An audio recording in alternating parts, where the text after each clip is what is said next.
number one sa agenda ko yun eh. Linisin talaga yung PNP. Kasi tanda ko, sinabi sa akin ng isang oligarch, there is no other organized criminal syndicate in the country except PNP. So naging challenge sa akin yun. So una kong ginawa dyan, yung Ninja Cops. Pinakulong ko 49.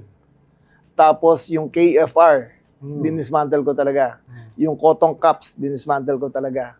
Yung mga Kalampag Boys, diniskarte na, yung mga Carnap Boys, mga protector, lahat yan dinismantle ko organization. Inalam ko, isa-isa ko tinapon, isa-isa ko pinakulong, isa-isa ko kinasuhan.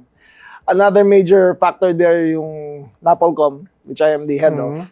Pagpasok ko, we had a backlog of 15,000 cases. 20 years old. So, iba namatay na, may kaso pa rin. So, in 1 year, natapos namin yung 15,000 cases. And because of that, basta magkakaso ka ng police, within 6 weeks, hahatulan ka na. So, naging disincentive gain sa kanila yung bad behavior. Kasi dati nababayaran nila yung parking fee eh. Yes. Tinanggal namin yung parking fee na yun. Yung father ko, Napolcom eh. Kaya habang Kaya naman- lumalaki ako, kinikwento niya sa akin yung police corruption. Oy, grabe, grabe talaga.